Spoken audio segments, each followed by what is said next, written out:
Hello दोस्तों, नमस्कार। LP सरकारी जॉब चैनल पर आपका हार्दिक स्वागत और अभिनंदन करता हूं। आपके उज्जवल भविष्य की कामना के साथ इस सेशन का शुरुआत कर रहा हूं, जिसका पहला प्रश्न है, सामाजिक अनुबंध सिद्धांत का उद्देश्य। सामाजिक अनुबंध सिद्धांत का उद्देश्य क्या है, ये आपको पता लगाना है। तो ऑप्शन देखें, राज्य की उत्पत्ति और विकास को खोजना है, या राजनीतिक व्यवस्थाओं की यथास्थिति का औचित्य सिद्ध करना है, या राजनीतिक सत्ता और दायित्व के सिद्धांत को स्थापित करना है, या सामाजिक विकास को प्रोत्साहित करना है। प्रश्न नंबर 1 का उत्तर दें भाई। प्रश्न नंबर 1, सामाजिक अनुबंध सिद्धांत का उद्देश्य क्या है? तो राज्य की उत्पत्ति और विकास को खोजना है सामाजिक अनुबंध सिद्धांत का उद्देश्य। प्रश्न नंबर 1 का ऑप्शन ए सही उत्तर होगा। अगले प्रश्न पे आ जाएं। एक संकल्पना के रूप में नैसर्गिक अधिकार ऐसे अधिकार हैं जो एक संकल्पना के रूप में नैसर्गिक अधिकार ऐसे अधिकार हैं जो प्राकृतिक अवस्था में उपलब्ध हैं या प्राकृतिक जगत में अंतर्निहित आवश्यक संबंधों से लिए गए हैं, या व्यक्ति की प्राकृतिक शक्ति के साथ सह विस्तृत है, या मनुष्य की आत्मचेतना के आंतरिक अंग हैं। प्रश्न नंबर 2, एक संकल्पना के रूप में नैसर्गिक अधिकार ऐसे अधिकार हैं जो मनुष्य की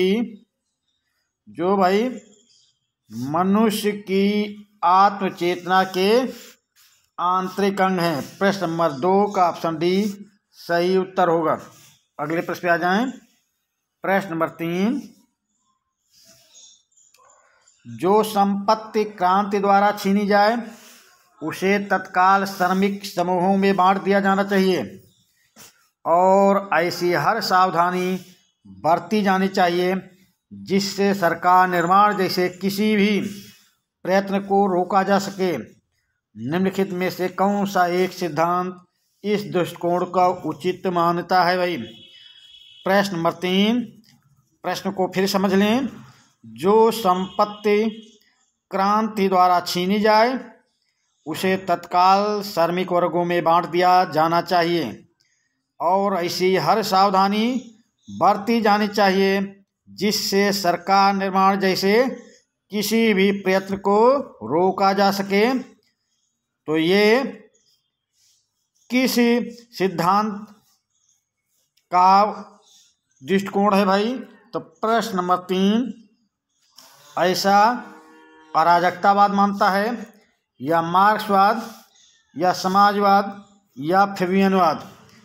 प्रश्न नंबर 3 उत्तर देने का प्रयास करें भाई। तो ऐसा मार्क्सवाद मानता है भाई, मार्क्सवाद। प्रश्न नंबर 3 का ऑप्शन बी सही उत्तर होगा।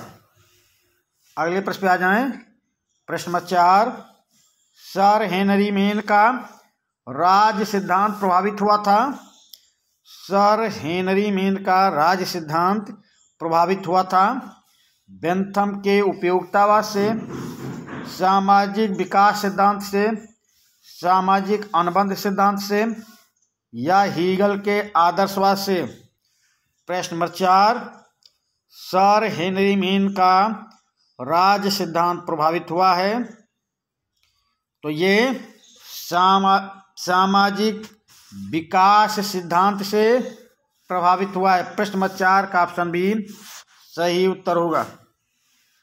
प्रश्न नंबर 5, बूंदा की मान्यता थी सार्वभौमिकता नागरिकों और प्रजाजनों पर लागू होने वाली वह सर्वोच्च शक्ति है जो विधि से मर्यादित नहीं है। उपर्युक्त परिभाषा में विधि शब्द निर्दिष्ट करता है तो मानव स्थापित विधि को, या दैवी विधि को, या नैसर्गिक विधि को, या फ्रांस की सैनिक विधि को। प्रश्न नंबर 5, बूंदा की मान्यता थी सार्वभौमिकता नागरिकों और प्रजाजनों पर लागू होने वाली वह सर्वोच्च शक्ति है जो विधि से मर्यादित नहीं है। तो इसमें विधि शब्द का तात्पर्य है मानव स्थापित विधि को भाई। प्रश्न नंबर 5 का ऑप्शन ए सही उत्तर होगा। प्रश्न नंबर 6, सार्वभौमिकता के क्लासकी सिद्धांत की बहुलवादी आलोचना राज और विधि के संबंधों के चारों ओर केंद्रित है। इसके अनुसार, प्रश्न को फिर समझें, सार्वभौमिकता के क्लासकी सिद्धांत की बहुलवादी आलोचना राज और विधि के संबंधों के चारों ओर केंद्रित हैं। इसके अनुसार राज विधि का स्रोत है, या विधि राज से पूर्व और उससे उच्चतर है, या राज और विधि में विजातीयता है और ये दोनों सदैव एक दूसरे से स्वतंत्र तथा असंबंधित हैं, या राज और विधि वस्तुतः एक जैसे हैं। प्रश्न नंबर 6 का उत्तर देने का प्रयास करें भाई, और सेशन को अपने दोस्तों के बीच शेयर कर दें।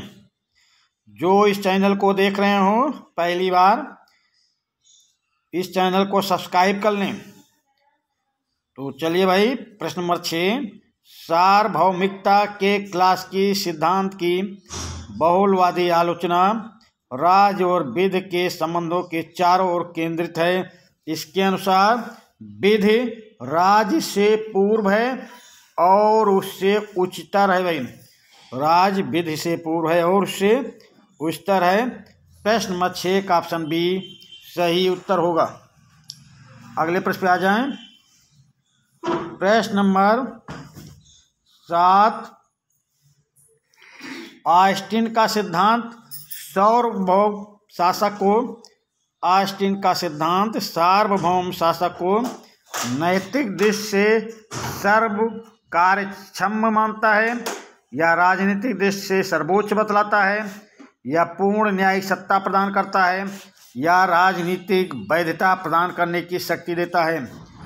प्रश्न नंबर 7, ऑस्टिन का सिद्धांत सार्वभौम शासक को राजनीतिक दृष्टि से सर्वोच्च बतलाता है भाई। राजनीतिक दृष्टि से सर्वोच्च बतलाता है। प्रश्न नंबर 7 का ऑप्शन बी सही उत्तर होगा।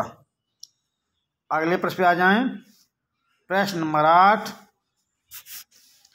समूहों और संगठनों की स्वायत्तता और व्यक्तित्व के सिद्धांत में यह निहित है कि। प्रश्न नंबर 8, समूहों और संगठनों की स्वायत्तता और व्यक्तित्व के सिद्धांत में यह निहित है कि वे राज्य की सत्ता से पूर्णतः स्वतंत्र हैं, या वे राज्य से नैतिक एवं विधिक दृष्टि से श्रेष्ठ हैं, या वे नैतिक एवं विधिक दृष्टि से राज्य के समकक्ष हैं, या वे राज्य के किसी सृजन कार्य से अस्तित्व में नहीं आए हैं। प्रश्न नंबर 8 का उत्तर देने का प्रयास करें भाई। समूहों और संगठनों की स्वायत्तता और व्यक्तित्व के सिद्धांत में यह निहित है कि वे नैतिक एवं विधिक दृष्टि से राज्य के समकक्ष हैं भाई।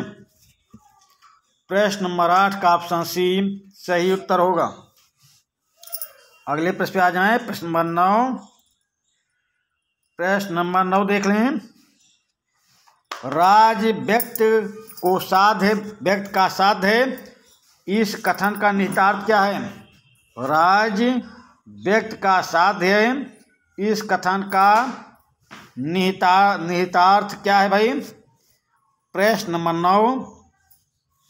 तो व्यक्ति राज्य के अधीन इसलिए है क्योंकि वह राज्य द्वारा सुनिश्चित किए गए साध्य को प्राप्त करने का साधन मात्र है, या राज्य इतना महिमामय है कि उसका व्यक्तित्व अर्ध दैविक स्थिति से भी आगे पहुंच जाता है, या व्यक्ति से राज्य तक का सामाजिक विकास कारणात्मक ढंग से निर्धारित हुआ है, या व्यक्ति की प्राकृतिक आवश्यकताएं इस प्रकार की हैं कि उनकी पूर्ति केवल राज द्वारा ही संभव है। प्रश्न नंबर 9 का उत्तर देने का प्रयास करें। राज व्यक्ति का साध है, इस कथन का निहितार्थ क्या है? तो राज व्यक्ति का साध है, इस कथन का निहितार्थ है व्यक्ति राज के अधीन इसलिए है क्योंकि वह राज द्वारा सुनिश्चित किए गए साध्य को प्राप्त करने का साधन मात्र है। प्रश्न नंबर 9 का ऑप्शन ए सही उत्तर होगा। प्रश्न नंबर 10, निम्नलिखित विचारकों और राज्य संबंधी संकल्पनाओं के युग्मों में से कौन सा एक सही सुमेलित है? प्रश्न नंबर 10, निम्नलिखित विचारकों और राज्य संबंधी संकल्पनाओं के युग्मों में से कौन सा एक सही सुमेलित है? तो राज एक कृत्रिम संस्था के रूप में, हाँ ये थॉमस के अनुसार सही है। राज एक नैतिक जीव के रूप में, हाँ ये अरस्तु के अनुसार सही है। राज एक दैवी संस्था के रूप में जेम्स प्रथम के अनुसार सही है। तो प्रश्न नंबर 10 का ऑप्शन क्या सही होगा? इसमें तीनों सही हैं युग्म, तो प्रश्न नंबर 10 का ऑप्शन ए आपका सही उत्तर होगा। 1 2 3 तीनों युग्म सही हैं। चलिए अगले प्रश्न पे आते हैं। प्रश्न नंबर 11, अधिकारों के आदर्शवादी सिद्धांत का सार। अधिकारों के आदर्शवादी सिद्धांत का सार क्या है? तो अधिकार वह बाह्य स्थितियां हैं जो व्यक्ति के आंतरिक विकास के लिए आवश्यक हैं। या ऑप्शन बी, अधिकार एक व्यक्ति की ऐसी स्वार्थी मांग है जो वह अपने व्यक्तित्व के विकास के लिए समाज के विरुद्ध प्रस्तुत करता है। यह अधिकार व्यक्ति द्वारा सामाजिक दृष्टि से उपयोगी कार्यों के निष्पादन से संबंधित है। यह अधिकार इसलिए माने जाते हैं क्योंकि वे राज्य द्वारा मान्यता प्राप्त हैं। तो प्रश्न नंबर 11, अधिकारों के आदर्शवादी सिद्धांत का क्या सार है? उत्तर बताने का प्रयास करें भाई। प्रश्न नंबर 11, तो अधिकारों के आदर्शवादी सिद्धांत का सार है, अधिकार वह बाह्य स्थितियां हैं जो व्यक्ति के आंतरिक विकास के लिए आवश्यक हैं। प्रश्न नंबर 11 का ऑप्शन ए सही उत्तर होगा। प्रश्न नंबर 12 देख लें। निम्नलिखित में से कौन सा एक कथन रूसो के सामाजिक अनुबंध सिद्धांत के विषय में सही है? निम्नलिखित में से कौन सा एक कथन रूसो के सामाजिक अनुबंध सिद्धांत के विषय में सही है? तो प्रश्न नंबर 12 का उत्तर देने का प्रयास करें। रूसो ने अनुबंध सिद्धांत को अधिक व्यवस्थित एवं सुसंगत बनाया है। या ऑप्शन बी, विवेकवादी व्यक्तिवाद को खंडित कर रूसो ने अनुबंध सिद्धांत के मूल लक्षण ही बदल डाले हैं। या राज की प्रकृति के विषय में रूसो के सामान्य निष्कर्ष वैसे ही हैं जैसे हाब्स और लॉक के हैं। या रूसो ने अनुबंध सिद्धांत की नैसर्गिक विधि और नैसर्गिक अधिकारों की परंपरा का प्रसार किया है।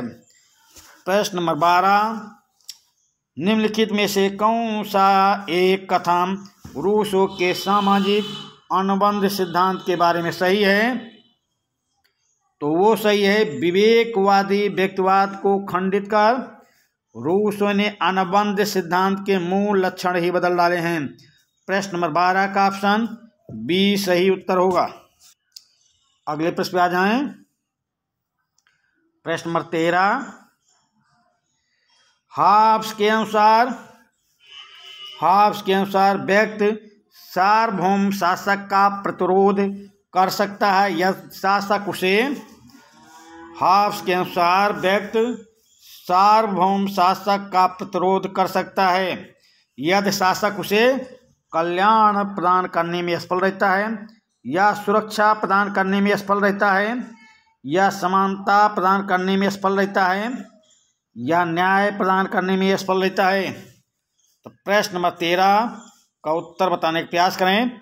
हॉब्स के अनुसार व्यक्ति सार्वभौम शासक का प्रतिरोध कर सकता है यदि शासक उसे सुरक्षा प्रदान करने में असफल रहता है। तो अब प्रश्न नंबर 13 का ऑप्शन बी सही उत्तर होगा। प्रश्न नंबर 14, स्थिति से अनुबंध तक का फार्मूला संकेत करता है। स्थिति से अनुबंध तक का फार्मूला संकेत करता है अनुबंध सिद्धांत की ओर, ऐतिहासिक सिद्धांत की ओर, शक्ति सिद्धांत की ओर, दैवी अधिकार सिद्धांत की ओर। प्रश्न नंबर 14, स्थिति से अनुबंध तक का फार्मूला संकेत करता है भाई, तो अनुबंध सिद्धांत की ओर संकेत करता है। प्रश्न नंबर 14 का ऑप्शन ए सही उत्तर होगा। अगले प्रश्न पे आ जाएं। प्रश्न नंबर 15, अर्थ नियत तत्ववाद अंतिम प्रधानता स्थापित करता है।